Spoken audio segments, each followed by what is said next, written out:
Welcome to big bang. This is Satish. చంద్రబాబుతో పవన్ కళ్యాణ్ భేటీ అయ్యారు. సుమారు 3 గంటల పాటు సీట్ల సర్దుబాటుపై సుదీర్ఘ చర్చ జరిగింది. నేడు పవన్ చంద్రబాబు భోగి మంటలు వేసి నిరసన తెలపనున్నారు. మరోవైపు వైసీపీకి నేతలు గుడ్ బై చెప్తున్నారు. వైసీపీకి ఎంపీ బాలశౌరి గుడ్ బై చెప్పారు. ఆయనలో జనసేనలో చేరే ఛాన్స్ ఉంది. ఇటు మాగుంట బాలినేనికి బుజ్జగింపులు కొనసాగుతున్నాయి. జనసేనలోకి చేరేందుకు ముద్రగడ ఆయన కుమారుడు సిద్ధమవుతున్నారు. ఏపీలో ఒక రకంగా భోగి మంటలు కాదు, పొలిటికల్ మంటలు అన్నట్టుగా రాజకీయం నడుస్తోంది. ఇదే అంశంపై మనం మాట్లాడబోతున్నాం. బిగ్ బ్యాంగ్ డిబేట్లో చర్చలో పాల్గొంటున్నారు వైఎస్ఆర్ కాంగ్రెస్ పార్టీ రాష్ట్ర అధికార ప్రతినిధి, విశాఖ జిల్లా గ్రంథాలయ సంస్థ చైర్మన్గా ఉన్న కొండా రాజీవ్ గారు. మరి కాసేపట్లో తెలుగుదేశం పార్టీ నుంచి శాసనమండలి మాజీ సభ్యులు సీనియర్ నేత ద్వారపురెడ్డి జగదీష్ డిబేట్లో జాయిన్ కాబోతున్నారు. రైట్ రాజీవ్ గారు, ఒకటి జనసేన టీడీపీ ఉమ్మడి వ్యూహాలు ఖచ్చితంగా పొత్తులో ఉన్నాయి కాబట్టి ఉమ్మడి వ్యూహాలు రచిస్తాయి. నిన్న సుదీర్ఘంగా 3 గంటల పాటు ఇద్దరు నేతలు చర్చించారు. ఉమ్మడి మేనిఫెస్టోతో పాటు ఉమ్మడిగా జాబితాను విడుదల చేస్తే బాగుంటుందన్న ఒక ఆలోచన ఇద్దరు నేతల మధ్య వచ్చినట్టుగా చర్చ జరుగుతోంది. అంతకుమించి వైఎస్ఆర్ కాంగ్రెస్ పార్టీకి సంబంధించి మీ పార్టీకి సంబంధించిన అత్యంత విశ్వాసపాత్రుడు ముఖ్యమంత్రి వైఎస్ జగన్కు అత్యంత సన్నిహితుడైన ఎంపీ బాలశౌరి కూడా గుడ్ బై చెప్పిన వాతావరణం మనకి కనిపిస్తోంది. అలాగే ఇంకా ఒంగోలుకు సంబంధించి ఒంగులేటి సంబంధించి మాగుంట శ్రీనివాసరెడ్డికి సంబంధించి నిన్న కర్ణం బలరాం కలిశారు. అలాగే మీరు టికెట్ ఇవ్వని సంతనూతలపాడు ఎమ్మెల్యే సుధాకర్ బాబు కలిశారు. ఇక బాలినేని వెనక్కి తగ్గలేదంటున్నారు. చెవిరెడ్డి భాస్కర్ రెడ్డిని ఒంగోలు అభ్యర్థిగా పరిశీలనలో ఉండటం అనేది బాలినేనికి మరింత కోపం తెప్పిస్తుందంటున్నారు. ఎలా డీల్ చేయబోతున్నారు సార్ ఇష్యూస్ని? సార్ సతీష్ గారు, ముందుగా మీకు ఎన్టీవీ న్యూస్ ఛానల్ ప్రేక్షకులందరికీ కూడా ఈ రాష్ట్ర ప్రజలకి భోగి, సంక్రాంతి, కనుమ శుభాకాంక్షలు ముందస్తుగానే తెలియజేస్తున్నాను.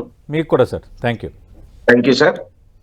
సార్, ప్రస్తుతం మీరు అన్నటువంటి ఇంట్రోలో చెప్పినటువంటి మాటే, ప్రస్తుతం భోగి మంటలతో పాటు పొలిటికల్ మంటలు కూడా గట్టిగానే వీస్తున్నాయి రాష్ట్రంలో. ఆ మంటలు జగన్మోహన్ రెడ్డి గారి యొక్క ప్రభుత్వం ప్రజలకు చేస్తున్నటువంటి మంచిని చూసి కడుపు మంటలు చెలరేగుతున్నాయి తప్పితే ప్రజల నుంచి ఆకలి మంటలు ఎక్కడా కాదు. ప్రజలు ఈ రాష్ట్రం చాలా సుభిక్షంగా, మా పరిపాలనలో చాలా సంతోషంగా ఉన్నారు. అయితే ఇప్పుడు వస్తున్నటువంటి రాజకీయ పరిణామాలన్నీ కూడా సీట్లు సర్దుబాటు విషయంలో మా పార్టీలో వస్తున్నటువంటి ఇబ్బందులు తప్పితే ఇంకొకటి కాదు. అదేవిధంగా బాలశౌరి గారు వెళ్ళినా లేదంటే మరొకరు వెళ్ళినా సరే ఖచ్చితంగా బాలశౌరి గారు కాపు సామాజిక వర్గానికి చెందినటువంటి నాయకుడు, అక్కడ మాజీ పార్లమెంట్ సభ్యుడు, మా పార్టీలో చాలా ప్రాధాన్యత ఉన్నటువంటి నేత. అయితే ఆయన స్థానంలో ఒక బీసీని, ఎన్నడూ లేని విధంగా బీసీని అక్కడ ఎంపీగా అభ్యర్థిగా పెట్టడం. సో ఇటువంటి పరిస్థితులన్నీ క్రమంలో వారి యొక్క రాజకీయ భవిష్యత్తు కోసం రాజకీయ నాయకులు వాళ్ళ దారులు కొంతమంది చూసుకుంటున్నారు. మేము సాధ్యమైనంత ప్రాధాన్యత కల్పిస్తాం, గౌరవ మర్యాదలు ఇస్తాం, సీట్ ఇవ్వలేని పక్షంలో వాళ్ళకి ఆల్టర్నేటివ్ ఇంకొక అవకాశాన్ని కల్పించే బాధ్యతను జగన్మోహన్ రెడ్డి గారు తీసుకుంటారు తప్ప కేవలం సీటు కోసమే పార్టీ మారే నేతలుంటే అది వారి విజ్ఞతకే మేము వదిలిపెడతాం. ఒకటి, ఖచ్చితంగా మా పార్టీలో సీటు రాలేనప్పుడు, ఎదురు పార్టీల్లో పోటీ చేయడానికి అభ్యర్థులు లేనప్పుడు మా పార్టీ నుండి వెళ్ళిపోతున్నటువంటి నాయకులను వారు తీసుకుని సీట్లు ఇస్తామనంటే అది వారి విజ్ఞత. వారు ఏ పార్టీలోకి వెళ్ళినా రాజ్యాంగం కల్పించిన హక్కుగా వారు వెళ్ళొచ్చు. ఉదాహరణకి ఇప్పుడు మీరు మా బాలశౌరి గారి గురించే చెప్తున్నారు కానీ మరి అదే విజయవాడ ప్రాంతంలో ఉన్నటువంటి కేసినేని నాని గారు మా పార్టీలో జాయిన్ అయ్యి విజయవాడ ఎంపీ అభ్యర్థి అయ్యారు కదా. సో రాజకీయ రణరంగంలో ఇవన్నీ సహజం. ఇంకొక విషయం, మీరు ఏదైతే చంద్రబాబుకు పవన్ కళ్యాణ్ యొక్క భేటీ గురించి ప్రస్తావించారో, అనేక సార్లు భేటీలు అవుతారు కానీ ఎన్ని సీట్లో వీళ్ళు ప్రకటించుకోరు. అనేక సార్లు భేటీ అవుతారు కానీ సీఎం కుర్చీని పవన్ కళ్యాణ్ కి ఎన్నాళ్ళ పాటు చంద్రబాబు నాయుడు ఇస్తాడో వాళ్ళు చెప్పరు. కనీసం పవన్ ని సీఎం కుర్చీలో ఒక్కరోజైనా కూర్చొనిస్తాడో కూడా చంద్రబాబు చెప్పడు. కాబట్టి విషయం లేనటువంటి, రిజల్ట్ రానటువంటి భేటీలు ఎన్నుంటే ఉపయోగం. కాబట్టి ఆ యొక్క పొత్తు పనికిమాలిన ఎత్తుగడగా మాత్రమే ఆ జనసేన పార్టీలో ఉన్నటువంటి కార్యకర్తలు కానీ నాయకులు కానీ భావిస్తున్నారు. ఎంతసేపు చంద్రబాబు నాయుడు కాడి మొయ్యాలా, తెలుగుదేశం జెండా మొయ్యాలా, మా జనసేన పార్టీ ముఖ్యమంత్రి పీఠం ఎక్కే అంత కనీసం ఎక్కుతారో లేదా అనేటువంటి ప్రజల నిర్ణయం. ఇస్తామన్నటువంటి మాట కూడా మాట్లాడిన పరిస్థితిలో తెలుగుదేశం పార్టీ ఉంది. ఉదాహరణకి నారా లోకేష్ చెప్పాడు ఏమని, ఈ రాష్ట్రానికి ముఖ్యమంత్రి ఎవరవుతారు మీ పార్టీ పొత్తులో వస్తే అంటే అన్డౌటెడ్ గా చంద్రబాబు నాయుడు. కనీసం మా పొత్తు ఉంది, మా చంద్రబాబు పవన్ కళ్యాణ్ కలిసి నిర్ణయం తీసుకుంటారన్న మాట కూడా నారా లోకేష్ మాట్లాడలేదు. అంటే జనసేన పార్టీని కూరలో కరివేపాకులా వాడుకుని ఎలక్షన్లు అయిన 2వ రోజు తన్ని తోసేస్తారు బయటికి. కనీసం డిప్యూటీ సీఎం ఇస్తారా అని అడిగితే కూడా నారా లోకేష్ తెలుగుదేశం పోలిట్ బ్యూరో నిర్ణయిస్తుంది అన్నాడు. ఏమండి, పవన్ కళ్యాణ్ అనే వ్యక్తి డిప్యూటీ సీఎం పనికిరాడు సార్. మా పార్టీలో ఒక ఆళ్ళ నాని గారికి కాపు సామాజిక వర్గం నుండి ఇచ్చాం, ఒక కొట్టి సత్యనారాయణ గారికి కాపు సామాజిక వర్గం నుండి ఇచ్చాం. తెలుగుదేశం పార్టీలో కూడా సరే పవర్ ఇచ్చినా ఇవ్వకపోయినా వాళ్ళు కూడా ఒక డిప్యూటీ సీఎం అని నిమ్మకాయల చినరాజప్ప కాపు సామాజిక వర్గం చెందిన నాయకుడికి ఇచ్చారు. ఇలా ముగ్గురు కన్నా చేతకంత అర్థమైపోయిన పవన్ కళ్యాణ్ డిప్యూటీ సీఎం ఇవ్వడానికి ఏ యాంకర్ అయినప్పుడు కనీసం అది కూడా ఇస్తామని చెప్పలేని పరిస్థితిలో ఉన్నప్పుడు వీళ్ళ పొత్తులో ఉంటే అంత ఊడితే అంత దానికి ఒక చర్చ భేటీ మళ్ళీ మనం మాట్లాడుకోవడం అంటే ఇంతకన్నా హాస్యాస్పదం లేదు సార్. అంటే రాజీవ్ గారు పవన్ కళ్యాణ్కి ఎన్ని సీట్లు ఇస్తారు, డిప్యూటీ సీఎం ఇస్తారా లేదనేది ఆ రెండు పార్టీలు తేల్చుకుంటాయి. ఒకవేళ ఆ టైంలో అడ్రస్ చేయనప్పుడు వాళ్ళు దానికి ఒక కంక్లూజన్ తెచ్చుకుంటారు. ఆ పరిణామాలపై మీరెందుకు ఈ స్థాయిలో స్పందించడం? అంటే ఇప్పుడు జగన్మోహన్ రెడ్డి గారు అనే వ్యక్తి ఎంత మంచి చేస్తున్నా పవన్ కళ్యాణ్ అనే వ్యక్తి అది కనబడదు. చంద్రబాబు నాయుడు ఎంత చెడు చేసినా పవన్ కళ్యాణ్ అనే వ్యక్తికి అది గుర్తుండదు. మాట్లాడితే జగన్మోహన్ రెడ్డి గారికో చంద్రబాబు నాయుడు గారికో సమదూరం పాటించి న్యూట్రల్ గా వ్యవహరించాల్సినటువంటి పవన్ కళ్యాణ్ ఒక దత్తపుత్రుగా ఒక ప్యాకేజ్ స్టార్ గా మారిపోయి చంద్రబాబు నాయుడు కొమ్ము కాస్తున్నాడు. ఎందుకనంటే ఏమంటారు జనసేన నేతలు, మా పార్టీ నాయకుడు కూడా సీఎం అవుతాడు, పొత్తులో మేము అవుతాం అంటాడు. కానీ పవన్ కళ్యాణ్ ఏమో వాళ్ళు ఇచ్చినప్పుడు చూద్దాం, నాకు సీఎం కావాలని జనసేన నేతలు ఎవరన్నా అడిగితే మీరంతా వైఎస్ఆర్ కాంగ్రెస్ పార్టీ కొవ్వట్లని, మీరందరూ మా పార్టీ నుండి వెళ్ళిపోవాలని చెప్పి మాట్లాడినటువంటి వ్యక్తి పవన్ కళ్యాణ్. కాబట్టి అంటే వాళ్ళ పార్టీలో ఆయన యొక్క సినిమా అభిమానులు కార్యకర్తలు పవన్ సీఎం అభ్యర్థిగా చూడాలనుకుంటే కూడా వారందరినీ వైఎస్ఆర్సీపీ కొవ్వట్లుగా పవన్ అభివర్ణించినప్పుడు మాబోటి వారం ఖచ్చితంగా ఇంతకన్నా ఘాటుగా స్పందిస్తాం. కాబట్టి ఏమిటంటే ఒక రోజు ప్రశ్నిస్తేనే పవన్ కళ్యాణ్ గారంతా కోర్టులాగా వైఎస్ఆర్సీపీకి అమ్ముడుపోయినలాగా వాళ్ళ కార్యకర్తలు కనబడితే మరి నాళ్ళ పాటు జగన్మోహన్ రెడ్డి గారిని మాత్రమే ప్రశ్నిస్తూ చంద్రబాబు నాయుడు విషయంలో నోరు మూసుకుని మూలలో కూర్చున్నాడు పవన్ కళ్యాణ్ ని మేం ప్యాకేజ్ స్టారు దత్తపుత్రుడు అంటలో నిజం ఉందా లేదా అని చెప్పాలి. అయితే మేము మాట్లాడిన తప్పు అయితే పవన్ కళ్యాణ్ వాళ్ళ కార్యకర్తలను ఉద్దేశించి మాట్లాడిన తప్పు. ఒకవేళ మేము మాట్లాడింది పవన్ మాట్లాడింది రైట్ అయితే మేము మాట్లాడింది కూడా రైటే. కేవలం ముఖ్యమంత్రి పీఠం కోసం జనసేన అధికారంలో తేవడం కోసం కదా రాజకీయాలు నడుపుతున్నానని చెప్తున్నాడు పవన్ కళ్యాణ్.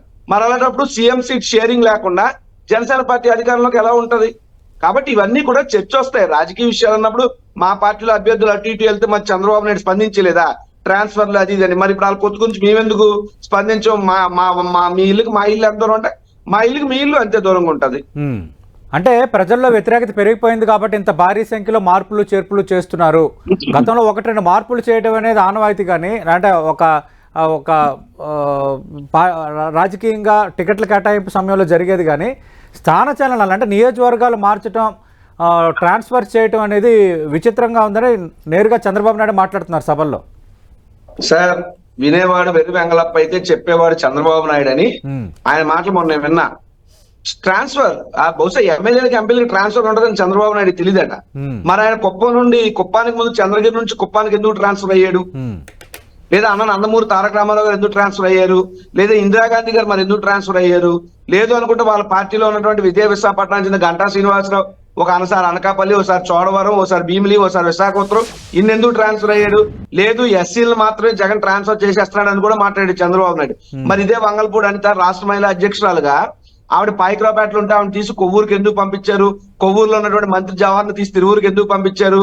ఇవన్నిటికి కూడా సమాధానం చెప్పాలి కదా. అంటే వాళ్ళు చేస్తేనేమో బంపర్ ఆఫర్, మేము చేస్తేనేమో ట్రాన్స్ఫర్ అని ఇటువంటి దిక్కుమాల మాటలు రాజకీయంగా ఎందుకు మాట్లాడుతున్నారు? మీరు ఇంకో విషయం అడిగారు, ఇంత ముందు అంటే ఎక్కడన్నా అరాకొరాగా ఉండేవి ఇంత భారీ స్థాయిలో అంటే ఎస్ జగన్మోహన్ రెడ్డి గారు రాజకీయ ఆరంగరేటం నుండి కూడా ఆయన ఒక సంచలనమే జగన్మోహన్ రెడ్డి గారు అనే పేరు. ఆయనకు వచ్చినంత ఎంపీ మెజారిటీ ఇంత ముందు ఎప్పుడు కూడా భారతదేశంలో కానీ బహుశా ఆంధ్రప్రదేశ్ రాష్ట్ర రాజకీయ చరిత్రలో ఎవరికి రాలేదు. ఆయనకు వచ్చినటువంటి 151 మ్యాండేట్ ఆంధ్రప్రదేశ్ రాష్ట్ర రాజకీయ చరిత్రలో ఎవరికి రాలేదు. ఆయన చేసినటువంటి డీబీటీ ఆంధ్రప్రదేశ్ రాష్ట్ర రాజకీయ చరిత్రలో ఎప్పుడు ఎన్నడూ ఏ నాయకుడు చేయలేదు. ఆయన బీసీలకు 70% పైన మంత్రి పదవులు ఇచ్చినది ఈ చరిత్ర ఏదైతే ఉందో ఇంతకుముందు ఎప్పుడు లేదు. ఆయన చేసిన విధంగా ఒకే రాష్ట్రం 5 ఉప ముఖ్యమంత్రులు ఏ ముఖ్యమంత్రి చేయలేదు. సో జగన్మోహన్ రెడ్డి అంటే ఈ created sensation in his administration as a CM. So అందులో భాగంగానే ఇవన్నీ మార్పులు చేర్పులు కూడా ఆ స్థాయిలోనే ఉంటున్నాయి. ఏదైనా సరే ఏ పార్టీ అయినా గెలిచే వారికి గెలుపు గుర్రానికి అభ్యర్థుల్ని టికెట్లు ఇస్తుంది. ఖచ్చితంగా ఆ గ్రాఫ్ బట్టి గ్రౌండ్ రియాలిటీ బట్టి మోర్ ఓవర్ సామాజిక సమీకరణాలు ఇక్కడ మీకు చెప్పాలి. విశాఖపట్నంలో తిప్పల నాగిరెడ్డి గారు అని అంటే ఉదాహరణకి పవన్ కళ్యాణ్ ఓడించినటువంటి బలమైన నాయకుడు, ఓ రెడ్డి ఓసీ సామాజిక వర్గానికి చెందినటువంటి వ్యక్తి. అయినా సరే అటువంటి వ్యక్తిని మార్చి అక్కడ యాదవ్ సామాజిక వర్గానికి చెందిన బీసీ యువకుడికి మేము అవకాశం ఇచ్చామంటే this is called social engineering sir. గెలిపే లక్ష్యంగా కాదు, బీసీల అభ్యర్థుల్ని గెలుపు రేసులో ఉంచడమే లక్ష్యంగా జగన్మోహన్ రెడ్డి గారు బీసీలకి అవకాశాలు ఇస్తూ ముందుకెళ్తున్నారు. దీన్ని సమాజం అర్థం చేసుకుంటుంది. కేవలం మా యొక్క సోషల్ ఇంజనీరింగ్ చూసి ఓర్వలేక, బీసీలకి సీట్ల అని చూసి తట్టుకోలేక జగన్మోహన్ రెడ్డి గారు చేస్తున్నటువంటి మార్పులు చేర్పులపై చంద్రబాబు నాయుడు, తెలుగుదేశం, జనసేన ఏడుస్తున్నారు తప్పితే ఇంకొకటి కాదు. ప్రస్తుతం ఏపీ పరిణామాలపై బిగ్ బ్యాంగ్ డిబేట్ కంటిన్యూ అవుతుంది. ఫోన్ లైన్లో ఉన్నారు టీడీపీ నేత, ఆ పార్టీ శాసనమండలి సభ్యులు కంచెల శ్రీకాంత్ గారు. కంచెల శ్రీకాంత్ గారు, మీకు ముందుగా భోగి శుభాకాంక్షలు sir. Thank you sir. Satish గారు, మీకు భోగి శుభాకాంక్షలు. అలాగే ప్యానెల్లో ఉన్న ఇతర సభ్యులందరికీ, అలాగే ఎన్టీవీ ప్రేక్షకులందరికీ కూడా, యాజమాన్యానికి, సిబ్బందికి అందరికి కూడా భోగి సంక్రాంతి శుభాకాంక్షలు అండి. థ్యాంక్ యూ సార్ శ్రీకాంత్ గారు. శ్రీకాంత్ గారు, అంటే ఇప్పుడు భోగి మంటలు కాదు, ఆంధ్రప్రదేశ్లో పొలిటికల్ మంటలు రేగుతున్నాయనేది మన టాపిక్. ఎందుకంటే అటు పవన్ కళ్యాణ్, మీ పార్టీ అధినేత చంద్రబాబు నాయుడుతో నేను సుదీర్ఘంగా భేటీ జరిపిన అంశం, అలాగే ఈరోజు భోగి నిరసన తెలుపుతున్నారు. వైఎస్ఆర్ కాంగ్రెస్ పార్టీకి బాలశౌరి గుడ్ బై చెప్పారు, మీ పార్టీకి కేసీఆర్ నాని గుడ్ బై చెప్పారు. అంటే అటు ఇటు అన్నట్టుగా మొత్తం వాతావరణం హీట్ ఎక్కిపోయి ఉంది. అయితే ఇవి పొలిటికల్ మంటలు కాదు, ఆకలి మంటలు అని వైఎస్ఆర్ కాంగ్రెస్ పార్టీ ఒక ఆరోపణ చేస్తోంది. ప్రధానంగా ఇక్కడ మేమే అధికారంలోకి రాబోతున్నాము, మార్పులు చేర్పులు సామాజిక కూర్పులో భాగంగానే, ఇది వాళ్ళు ఇస్తున్న వివరణ. నిన్నటి జరిగిన పరిణామాలకు సంబంధించి కూడా తెలుగుదేశం పార్టీలు కూడా జరగడం లేదా అన్నది అడుగుతున్నారు. కొండా రాజీవ్ గాంధీ గారు ఉన్నారు డిబేట్. సార్, ఒకటి మేము మొదటి నుంచి కూడా చెప్తున్నాం. మా క్వశ్చన్ ఏంటంటే, ఫస్ట్ ఇప్పుడు సామాజిక సమతుల్యం చేస్తున్నాము అది ఇది అంటున్నారు కదా. అంటే గత ఎలక్షన్ లో కూడా సామాజిక సమతుల్యం ప్రకారం టికెట్లు ఇచ్చింటారు కదా వైఎస్ఆర్సీపీ వాళ్ళు. ప్లస్ నెంబర్ 2, జగన్మోహన్ రెడ్డి గారి ఇమేజ్, అలాగే ఆయన ఇచ్చిన సంక్షేమ పథకాలు, నవరత్నాలు, ఇవన్నీ అద్భుతంగా ప్రజలకు చేరిని, అద్భుతమైన రెస్పాన్స్ వస్తుంది ప్రజల్లోంచి. కాబట్టి 100% మేము గెలుస్తామని చెప్పనేసి వైఎస్ఆర్సీపీ నుంచి చెప్తా ఉన్నారు. మరి జగన్మోహన్ రెడ్డి గారి ఇమేజ్ ప్లస్ వాళ్ళ అభివృద్ధి చేసినటువంటి ఈ వాళ్ళ అభివృద్ధి కాదు, వాళ్ళు ఇచ్చిన సంక్షేమ పథకాలు, బటన్ నొక్కుతున్నాను డైరెక్ట్ గా మీ ఖాతాల్లోకి వేస్తున్నాను జగన్మోహన్ రెడ్డి గారు మాట్లాడుతున్నారు. మరి ఈ రెండు ఉన్నప్పుడు అభ్యర్థులను మార్చాల్సిన అవసరం ఏంటి? అంటే ఆ నియోజకవర్గం, ప్రతి నియోజకవర్గంలో అభివృద్ధి జరిగి ఉంటారు కదా. అభివృద్ధి అంటే సంక్షేమ పథకాలు ఇచ్చింటారు కదా ప్రతి ఒక్కరికి. ఇంకా మీకు జగన్మోహన్ రెడ్డి గారి ఇమేజ్ ఉంది, మీరు ఇచ్చిన సంక్షేమ పథకాలు ఉన్నాయి, ఇంకా అభ్యర్థులు మార్చాల్సిన అవసరం ఏంటి? సో 100% ఈరోజు ఓడిపోతున్నాం అనేది 100% వైఎస్ఆర్సీపీ నాయకులకి, అలాగే ఎమ్మెల్యేలకి, ఎంపీలకు కావచ్చు, ఇతర వ్యక్తులందరూ కూడా, ముఖ్యమంత్రి గారితో సహా అర్థమైంది. కాబట్టి ఇంకా రకరకాల ప్రయోగాలు చేసి ఆల్రెడీ ఓట్లు తొలగించి కుట్రలు బన్ని గెలవాలనేది, నియోజకవర్గానికి 5 నుంచి 10,000 ఓట్లు తీసేయాలని చెప్పనేసి రకరకాలుగా కుట్ర బన్నారు. మీరు చూశారు మొన్న తిరుపతి చంద్రగిరి నియోజకవర్గం చూస్తే అక్కడ 38,000 పైసలకు దొంగ ఓట్లు చేర్చారు. వాటి మీద అక్కడున్న తెలుగుదేశం పార్టీ ఇన్ఛార్జి పులివర్తి నాని గారు ఫైట్ చేస్తూ ఎన్నిసార్లు కంప్లైంట్లు ఇచ్చినా, నేను కూడా ప్రత్యక్ష సాక్షిని, హైకోర్టులో కూడా వాటిని తొలగించమని కేసు వేయడం జరిగింది.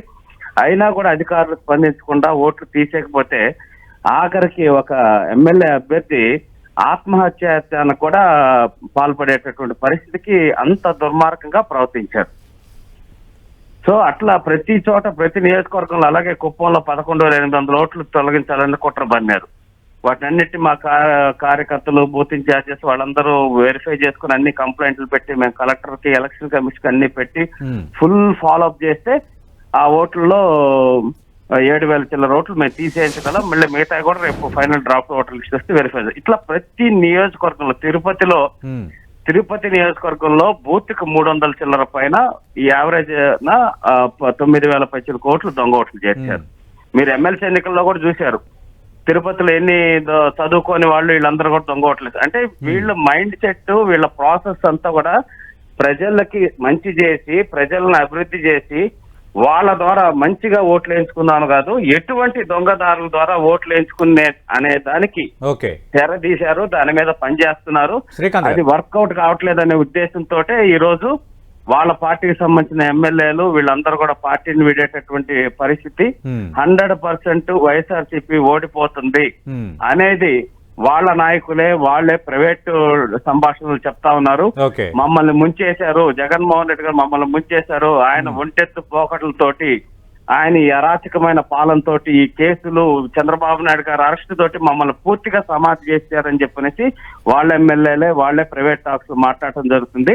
100% ఓటమి అంటున్నారు. దానికి తోడు టీడీపీ జనసేన కలవటం తోటి ఇంకా అగ్నికి వాయు తోడైనట్టు ఇంకా ఇది ఒక సునామీ లాగా జరగబోతుంది ఈ ఎలక్షన్, మనం కొట్టుకుపోతామని చెప్పనేసి ఆ పార్టీనే పెడుతున్నారు నేతలందరూ. శ్రీకాంత్ గారు మీరు లైన్లోనే ఉండండి. కొండ రాజీవ్ గారు, అంటే ఓడిపోతున్నామని వైఎస్ఆర్ కాంగ్రెస్ పార్టీ నేతలకు అర్థమైపోయింది, పైకేమో మేకపోతు గాంభీర్యం ప్రదర్శిస్తున్నారు. అటు ఓట్ల జాబితాలో అక్రమాల నుంచి మార్పుల వరకు ప్రతిదానికి కారణం అదే. నేతలు కూడా ప్రైవేట్ టాక్స్లో ఇంకా ఓడిపోతున్నాము చేతులారా చేసుకున్నామని వ్యాఖ్యానిస్తున్నారని కంచెల శ్రీకాంత్ గారు అంటున్నారు. సార్, ఒకటి సోదరులు పెద్దలు శ్రీకాంత్ గారు మాట్లాడుతూ ఒక మాట అన్నారు, అభ్యర్థుల్ని ఓడిపోతున్నాం అనేటువంటి భయంతోనే మారుస్తున్నారు అని. నిజంగా ఏ రాజకీయ పార్టీ అయినా ఎన్నికల సంగ్రామానికి వెళ్ళేటప్పుడు అభ్యర్థుల్ని మారుస్తుంది అని అంటే దాని అర్థం ఓటమి భయం అని చెప్పడమే తెలుగుదేశం పార్టీ నాయకుల ఉద్దేశం అయితే 2019లో మా గెలుపును ముందే ఊహించి మీ ఓటమిని ముందే ఊహించి ఆ భయంతోనే మీ గంటా శ్రీనివాసరావుని భీమిల నుండి ఉత్తరానికి మీరు మార్చారా విశాఖపట్నంలో? ఆ భయంతోనే మీరు వంగల్పూడి అన్నిటిని పాయకరావుపేట నుంచి కొవ్వూరుకు మార్చారా? లేదా ఆ భయంతోనే మీ ఉన్నటువంటి జవహర్ గారిని కొవ్వూరు నుంచి తిరువురుకు మీరు మార్చారా? చెప్పండి. మీ తాలూకా అభ్యర్థి చంద్రబాబు నాయుడు గారు చంద్రగిరిలో ఓడిపోయారని భయంతో కుప్పానికి పారిపోయారా? దయచేసి మీరు మాట్లాడినప్పుడు నేను మౌనంగా ఉన్నాను, నేను మాట్లాడినప్పుడు మీరు కూడా మౌనంగా ఉండాలి. రాష్ట్ర కొట్టు మన ఇద్దరి మధ్య. సార్, నేను అనేది ఏమిటంటే, రెండోది ఏంటంటే దొంగ ఓట్లు ఇచ్చేశారు, అక్కడ ఎవరో నాని గారు అన్న చంద్రగిరిలో ఇచ్చేశారు అన్నారు. మీ దగ్గర ఉన్నటువంటి నియోజకవర్గాల గురించి మీరు చెప్తే, మీ వెలగపూడి రామకృష్ణ బాబు గారు మా విశాఖ తూర్పు నియోజకవర్గంలో సుమారు ఇప్పుడు 40,000 దొంగ ఓట్లను మేము తొలగించుకోవడం జరిగింది. కంప్లైంట్లు మేము కూడా పెడుతున్నాం. దొంగ ఓట్లు అనేటువంటిది ఈ రోజు నుంచే మీకు రాబోయేటటువంటి ఓటమికి గల కారణాలు అప్పుడే ఎత్తుకేసుకుంటున్నారు. ఏదో 1-2 నియోజకవర్గాల్లో ఉంటాయి కానీ ప్రతి నియోజకవర్గంలో కూడా దొంగ ఓట్లు చేర్చేశారు. ప్రతి నియోజకవర్గంలో కూడా జగన్మోహన్ రెడ్డి గారు గెలిచేయడానికి ప్రయత్నం చేస్తున్నారు. దొంగ ఓట్లు అందుకే చేస్తున్నారంటే అంతకన్నా అన్యాయమైనటువంటి మాట ఇంకోటి లేదు. మూడవది, మీరు ఏదైతే అన్నారో, మేము ఒకటే చెప్తున్నాం సార్, చంద్రబాబు నాయుడు గారు 14 ఏళ్ళు ముఖ్యమంత్రిగా పనిచేశారు కదా. ఈ రాష్ట్రం అవశేష ఆంధ్రప్రదేశ్ కూడా 14 నుంచి 19 దాకా చేశారు. అద్భుతం చేశారని చెప్తున్నారు. మేము కూడా అద్భుతం చేసామని చెప్తున్నాం గత 5 ఏళ్ళు. మా నాయకుడు ఏం చెప్తున్నారు, జగన్మోహన్ రెడ్డి గారు శంషేర్గా కాలు రగరేసి ఈ 5 ఏళ్లలో జగన్మోహన్ రెడ్డి అనే వ్యక్తి వల్ల మంచి లబ్ధి, సంక్షేమం, అభివృద్ధి జరిగింది అనుకుంటేనే ఓటేయండి మీ బిడ్డకి, లేకపోతే ఓటు వేయొద్దని చెప్తున్నాం. మీకు దమ్ముంటే, మీకు సత్తా ఉంటే, మీకు చావ ఉంటే మీ నాయకుడు చంద్రబాబు నాయుడుతో చెప్పించాడు. నా మొక్క 5 ఏళ్ళు 14 నుంచి 19 దాకా నేను పరిపాలించాను, అప్పుడు నా పరిపాలన మీకు నచ్చితేనే నాకు ఓటేయండి, లేకపోతే చీకొట్టండి అని చెప్పించండి. చంద్రబాబు నాయుడు గారికి ధైర్యం ఉంటే, మీరు అంత గొప్పగా పరిపాలించుంటే, కేవలం మీ యొక్క పరిపాలన డాబులు, లేకపోతే మీరు రేపు అధికారంలోకి వచ్చేస్తారనే కళలు ఇవన్నీ ఎక్కడ కనబడుతున్నాయంటే పచ్చ మీడియాలోని, పచ్చ పేపర్లోని, మీ యొక్క సోషల్ మీడియాలో మీ యొక్క బాజాలు వాయించుకోవడానికి తప్పితే ఇంకొకటి కాదు. మేము 175 గెలుస్తామన్నటువంటి టార్గెట్ పెట్టుకున్నప్పుడు ప్రతి నియోజకవర్గంలో ప్రతి ఓటు కూడా మాకు ఇంపార్టెంట్ అని మేము అనుకున్నప్పుడు ఖచ్చితంగా దానికి అనుగుణంగానే అభ్యర్థులు మార్చుకుంటాం, సోషల్ ఇంజనీరింగ్ చేస్తాం. మీరు గతంలో అన్నారు, గతంలో మేము బీసీలకు ఇచ్చిన సీట్లు కంటే ఈసారి ఎక్కువ ఇస్తున్నాం. గతంలో ఏ రోజు ఏ రాష్ట్ర ప్రభుత్వం కూడా మీరు కనీసం ఒక ఎస్టీని మంత్రిని చేయగలిగారండి, ఒక మైనార్టీని మీరు మంత్రిని చేయగలిగారండి మీ ప్రభుత్వ హయాంలో? బట్ మేము ఒక మైనార్టీని ఉప ముఖ్యమంత్రిని చేశాం sir. That is our social engineering. ఒక 5 ఉప ముఖ్యమంత్రులు ఇచ్చాం, 70% మా కేబినెట్ లో బీసీలు మేము పెట్టగలిగాం. రాజ్యసభ మెంబర్లు బీసీలకు ఒకటన్నా మీరు ఇచ్చారండి? మేము 4 బీసీలు రాజ్యసభకు పంపాం సార్. తెలుగుదేశం పార్టీ ఏంటి sir? GMC Balayogini Lok Sabha speaker చేసింది కదా తెలుగుదేశం పార్టీ. స్పీకర్ చేశారు కదా. సతీష్ గారు ఒక మాట మన క్రాస్ టాక్ వద్దు. నేను చాలా క్లియర్ గా అడుగుతున్నా, 14 నుంచి 19గా ముఖ్యమంత్రి చేశారు కాదు. ఈ మధ్యన వైసీపీ ప్రస్తావించినప్పుడు టీడీపీ ప్రస్తావించిన అంశాలు ఇవి, అందుకే నేను టీడీపీ ప్రస్తావించిన అంశాన్ని మీకు చెప్పాను. 14 నుంచి 19 మధ్యలో చంద్రబాబు నాయుడు ప్రభుత్వ హయాంలో ఈ రాష్ట్ర మైనారిటీ శాఖ మంత్రి ఎవరు చెప్పండి. Single point question. 14 నుంచి 19 మధ్యలో రాజ్యసభలకి ఎంతమంది బీసీలు పంపించాడో చెప్పండి. Single point question. ఒక బీసీగా నేను గర్వపడుతున్నా. బీసీలు అంటే బాబు గారి క్లాస్ వాళ్ళని ఉండేది ఒకప్పుడు, బట్ ఈ రోజు బీసీలు అంటే బ్యాక్ బోన్ క్లాస్ లుగా జగన్మోహన్ రెడ్డి గారు తీసుకొచ్చారు. అందులో భాగంగానే బీసీలకు పెద్దపీట వేస్తున్నారు, సోషల్ ఇంజనీరింగ్ చేస్తున్నారు, మార్పులు చేర్పులు చేస్తున్నారు. ఎంతకాలం స్వతంత్ర భారతదేశంలో బీసీలు అందరూ గొడ్డి సాకరీ చేసి ఓసీల పల్లకలు పోయడం కాదు. ఓసీలు అప్పర్ క్యాస్ట్ వాళ్ళు కూడా రాజకీయంగా బీసీలని భుజాల మీద ఎక్కించుకుని రాజకీయ రంగంలో విజయ తీరాలను చేర్చే దిశగా జగన్మోహన్ రెడ్డి గారు ఒక కొత్త చరిత్ర రాయబోతున్నారు. 2024 ఎన్నికలు దానికి వేదిక కాబోతున్నాయని చెప్పి మీకు తెలియజేస్తున్నారు. రైట్, శ్రీకాంత్ గారు. సార్ ఇప్పుడు సార్ బీసీలకు ఇచ్చారు అని అంటే చెప్తున్నారు. ఓసీ సీట్లను కూడా బీసీలకు ఇచ్చాము, బీసీల పట్ల మాకున్న చిత్తశుద్ధి అదే. ఇది 3 మార్పులు జాబితాల తర్వాత వైసీపీ నేతలు చెప్తున్న మాట. సార్ అదే చెప్తున్నాను, చాలా తెలివిగా ఉప ముఖ్యమంత్రులు ఇచ్చారన్నారు. వాళ్ళ పేర్లు మీరు చిన్న సర్వే చేయండి. ఈ రాష్ట్రానికి ఉప ముఖ్యమంత్రులు ఎవరు అని చెప్పినేసి ఒక చిన్న సర్వే చేయండి. వాళ్ళ ఫోటో ఎక్కడైనా పేపర్లో ఉంటుందా? ప్రభుత్వం ఇచ్చే యాడ్లో వాళ్ళ ఫోటో ఉంటుందా? ఉప ముఖ్యమంత్రులు మీరు టక్కన 5 పేర్లు వరుసగా చెప్పండి ఎవరినన్నా పేరు ఇచ్చామని అన్నారు కదా. మీరు చిన్న సర్వే చేయండి, వైఎస్ఆర్సీపీకి సంబంధించిన వాళ్ళ క్యాడర్ లోనే చేయండి సర్వే. మన రాష్ట్రానికి ఉప ముఖ్యమంత్రులు ఎవరిని పేర్లు కూడా తెలియదు. బీసీ మంత్రులు అంటారు, బీసీ మంత్రుల పేర్లు చెప్పమనండి. వైఎస్ఆర్సీపీ క్యాడర్ లోనే సర్వే చేయమనండి. వైఎస్ఆర్సీపీ క్యాడర్ మెంబర్షిప్ నెంబర్లు తీసుకొని వాళ్ళ క్వశ్చన్లు అడగండి మీరు ఫోన్ చేసి. మన బీసీ మంత్రులు ఎవరు, మన బీసీ శాఖలు ఎవరు అని చెప్పండి. ఎవరికన్నా తెలుసా అండి? కానీ ఈ రాష్ట్రానికి ఎవరు తెలుసు? సజ్జల రామకృష్ణారెడ్డి గారు తెలుసు, విజయసాయి రెడ్డి గారు తెలుసు, వేమిరెడ్డి ప్రభాకర్ రెడ్డి గారు తెలుసు, వీళ్ళు తెలుసు, వైవి సుబ్బారెడ్డి గారు తెలుసు. అవునా కాదా? మీరు సర్వే పెట్టండి, టెలికాలింగ్ పెట్టేసి ఎంతమంది ఉప ముఖ్యమంత్రులు తెలుసు, ఎంతమంది ప్రజలకి వాళ్ళు తెలుసా, ఈ 4 పేర్లు పెట్టి వీళ్ళు తెలుసా అని చెప్పనేసి అడగండి. ఇప్పుడు పేర్లకి బీసీలకు మేము ఇచ్చామని చెప్పి పెట్టి వాళ్ళని బానిసల కింద మొత్తం తెలుసు, రాష్ట్రం మొత్తం తెలుసు. నేను ఛాలెంజ్ చేస్తున్నా ఈ రోజు కాల్లో, మీరు టెలికాలింగ్ పెట్టండి. రేపు కాల్ తీసుకుందాం, రేపు మార్నింగ్ వైఎస్ఆర్సీపీ కార్యకర్తలకి నాయకులకే పెట్టండి, ఉప ముఖ్యమంత్రులు ఎవరు వీళ్ళలో అని చెప్పనేసి కాల్ పెట్టమనండి. అలాగే మన బీసీ మంత్రులు ఎవరైనా కాల్ పెట్టమని చెప్పండి. వాళ్ళు తెలుస్తారా, లేకపోతే వైవి సుబ్బారెడ్డి గారు, లేకపోతే సజ్జల రామకృష్ణారెడ్డి గారు, విజయసాయి రెడ్డి గారు వీళ్ళు చేస్తాను. రాష్ట్రాన్ని నలుగురికి పంచి వాళ్ళ కింద బానిసల కింద బీసీ సామాజిక వర్గ సోదరి మండలిని మేము పదవులు ఇచ్చామని చెప్తున్నారు. ఒక్క మాట నెగ్గుతుందా వాళ్ళది? ఒక్క ట్రాన్స్ఫర్ చేయించుకోగలుగుతున్నారా? చేతులు కట్టుకొని నుంచో పెడుతున్నారు. పెద్దిరెడ్డి రామచంద్రారెడ్డి గారు చిత్తూరులో మీటింగ్ పెడితే ఉప ముఖ్యమంత్రి నారాయణ స్వామి ఆయన కుర్చీ లేదు, మిగతా వాళ్ళందరూ కూర్చొని మీ ఫోటోలు ఉన్నాయి, మీడియాలో వీడియో తీయండి. ఆయన చేతులు కట్టుకొని పక్కన నుంచొని ఉన్నాడు. రాష్ట్ర ఉప ముఖ్యమంత్రి ఒక మంత్రి పక్కన చేతులు కట్టుకొని నుంచొని ఉన్నాడు, వైసీ సామాజిక సంబంధించిన వ్యక్తి. మీరు సామాజిక న్యాయం గురించి మీరు మాట్లాడుతుంటే దెయ్యాలు వల్లించినట్టుంది. నేను సతీష్ గారు ఈ రోజు ఓపెన్ ఛాలెంజ్ చేస్తున్నా, మీరు IVR కాల్ పెట్టండి. నేను చెప్పేది రాజీవ్ గారు చెప్పి రేపు కాల్ తీసుకుందాం. రాజీవ్ గారు బయటికి బీసీ మాత్రం అంటున్నారు కానీ బీసీలు బానిసలుగా చూస్తున్నారు, ఇది టీడీపీ చేస్తున్న ఆరోపణ. సార్ అదే సార్, బీసీల పట్ల తెలుగుదేశం పార్టీకి ఉన్నటువంటి యొక్క చులకన భావన ఆయన మాటల్లో అర్థం అవుతుంది. ఒక అనిల్ కుమార్ యాదవ్ బీసీ మంత్రిగా సార్ నన్ను చెప్పలేమండి సార్, ఒక అనిల్ కుమార్ యాదవ్ అనేటువంటి పేరు ఈ బీసీ మంత్రిగా ఈ రాష్ట్రంలో ఏ ప్రజలకు తెలియదు చెప్పండి. ఒక ధర్మాన ప్రసాదరావు గారు అనే పేరు ఒక మంత్రిగా ఈ రాష్ట్రంలో ఎవరికి తెలియదు. ఒక ధర్మాన కృష్ణదాస్ గారు ఉప ముఖ్యమంత్రిగా ఎవరికి తెలియదు. ఒక బొత్స సత్యనారాయణ గారు బీసీగా ఈ రాష్ట్రంలో ఎవరికి తెలియదు. చెప్పండి బొత్స సత్యనారాయణ గారి పేరు ఈ రాష్ట్రంలో ఎవరికైనా తెలియదు అనుకుంటారా? ధర్మాన ప్రసాదరావు గారి పేరు తెలీదా? వాళ్ళ బీసీలు కాదా? మీ కంటి కనబడరా? అంటే బీసీలు అంటే మీ కాళ్ళ కింద చెప్పుల్లా ఉండడానికి చంద్రబాబు నాయుడు ఈ యొక్క చంద్రరాజప్పను ఉప ముఖ్యమంత్రి చేసి కనీసం హోంగార్డ్ కూడా ట్రాన్స్ఫర్ చేసుకోలేనటువంటి ఒక దద్దమ్మగా మీ చంద్రరాజప్పను కూర్చోబెట్టారు. కాబట్టి పచ్చకావులు వచ్చిన లోకం అంతా పచ్చగా కనబడినట్టు మీరు అనగదొక్కిన జగన్మోహన్ రెడ్డి గారు అనగదొక్కుతారని మీరు అనుకోవడం మీ అవివేకం. మీరు మాట్లాడని చెప్పి మౌనం ఉండాలి, మీరు కామ్గా ఉండాలి. మీరు బీసీలు గొంతులు నొక్కదు దయచేసి. మీరు మాట్లాడని చెప్పి మీకు గౌరవం ఇచ్చి నేను చాలా మౌనంగా ఉన్నా, దయచేసి మీరు మౌనంగా ఉండండి. అంటే రాజీవ్ గారు ఈ రోజు పవన్ కళ్యాణ్ చంద్రబాబు నాయుడు కలిసి భోగి నిరసన కూడా తెలుపుతున్నారు సార్. దాని గురించి కూడా చెప్తాను సార్. ఇప్పుడు ఈయన ఈ మాట మాట్లాడారు కాబట్టి వాళ్ళ గురించి కూడా చెప్తాను. బీసీలే కాదు, ఒక దళిత సామాజిక వర్గానికి చెందినటువంటి ఒక రాజోలు శాసనసభ్యుడిగా ఉన్నటువంటి ఆ జనసేన పార్టీకి ఉన్న ఏకైక శాసనసభ్యుడు ఆయన వస్తే ఆ జనసేన పార్టీలో నాదెండ్ల మనోహర్ అనేటువంటి ఒక పెద్ద కమ్మ సామాజిక వర్గానికి చెందిన వ్యక్తి కుర్చీ వేయకుండా మూలం నిలబెట్టారు. మీరు పొత్తులోకి వెళ్తూ మీరు మాకు నీతి వాక్యాలు చెప్పడమే చాలా హాస్యాస్పదంగా ఉంది. ఇక్కడ పవన్ కళ్యాణ్ చంద్రబాబు ఆది నుంచి కలిసే ఉన్నారు.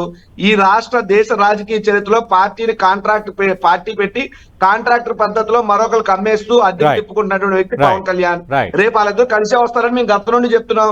ఇప్పుడు చెప్తున్నాం శంషేర్ గా పవన్ చంద్రబాబు కలిసి వచ్చినా Pawan Chandrababu BJP CPI CPM Congress ఎన్ని పార్టీలు అయితే రానివ్వండి, Okay. సింహం సింగిల్ గా వస్తది. Right. ప్రజల యొక్క మద్దతు మాకుంది. Okay. ప్రజలతోనే మా Right. పొత్తు రేపు 2024లో గెలిపే మా ఎత్తు. రైట్ చూద్దాం మరి ఏ పరిణామాలు చోటు చేసుకుంటాయో. ఈరోజు పవన్ కళ్యాణ్ అలాగే టీడీపీ అధినేత చంద్రబాబు నాయుడు భోగి నిరసన తెలపబోతున్నారు. సంక్రాంతికి టీడీపీ లిస్టు కొంతమంది అభ్యర్థులతో ఉండొచ్చు అంటున్నారు, కానీ ప్రస్తుతం అది వాయిదా పడిందనే సమాచారం కూడా ఒకవైపు వినిపిస్తోంది.